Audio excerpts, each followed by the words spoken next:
To action early October.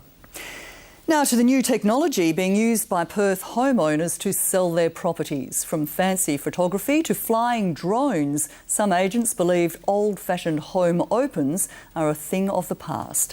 Belinda Wilkinson reports sellers say they're reaping the rewards. It's all about location, location, location.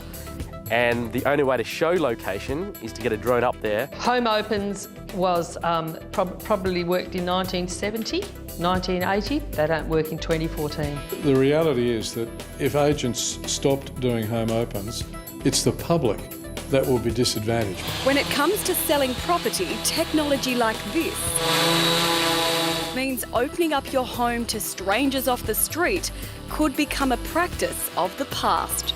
You need to get the attention of consumers to actually pay attention and actually show people what it looks like in perspective in relation to where the great features are, such as the coast or the hills. Hi Tran from Copter Cam says since his drone flew into the property market 3 years ago, it's barely touched the ground. The old way of getting elevated photography for real estate was putting a camera on a 10 to 15 metre pole, and they were charging around the $200 mark for real estate agents.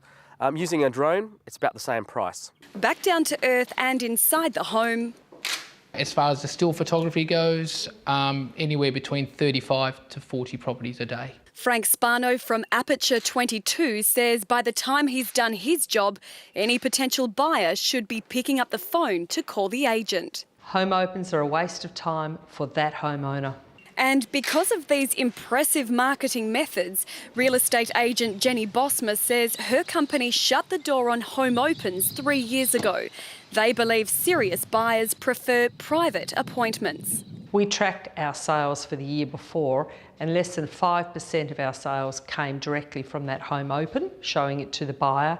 The other 95% came from one-on-one inspections of the property so that we can promote that property to the right buyer. And owners run the risk of letting anyone walk into their home. It wasn't worth much, but it was sentimental. For Clayton and Leslie, this warning was too little, too late.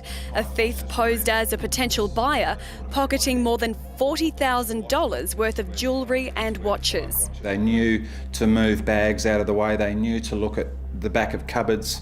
They knew immediately where to go. And because potential buyers are technically invited into the property, if anything is stolen or broken, most insurance companies won't pay up.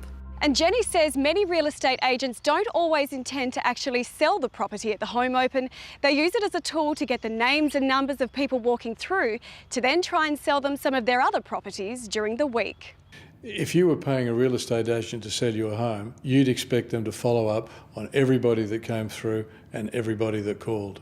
David Airy from the Real Estate Institute of Western Australia says agents shouldn't limit their style of selling. Real estate agency practice is not an exact science. You need to be able to have home opens and all the things going for you to capture buyers, to get them interested in the property. But he agrees property owners need to push their agent to get bang for their buck. That's why we work for the seller, to get paid a commission to sell the property and use every single opportunity that's possible. I wouldn't have an home open again, no. To sell her property in Byford, Susan Randall went through the gruelling home open routine nearly every weekend for 4 months. You were just getting 2 or 3 people come up and they were just being nosy, I think, really. They weren't really interested. Susan decided enough was enough and called Jenny. No home opens, just amazing photos, videos and 2 private appointments with genuine buyers. The internet had done its job. People knew what they were looking for. A couple of weeks later, Susan had 2 offers on the table. It's 2014. Homeowners expect a lot more from their agent. Jenny suggests before you choose an agent, ask how they're going to market your property and make sure they use the latest technology for internet advertising like drones and a quality photographer. Match the buyer to the property by asking the right questions. Has the buyer spoken to the bank? Is the size and location of the property suitable? And is the buyer ready to buy now? And push for private appointments only, so the buyer has plenty of time to view the property and they've got the full attention of the agent. People interested, come and see the house, not home open. But whether you decide to open your home or try new techniques to tempt buyers, all parties agree homeowners need to explore all avenues in a competitive market. Unless you can embrace what is out there now to present a home to the buyers, I think you're left behind. These days, sellers need every possible marketing tool working for them in the sale of their home.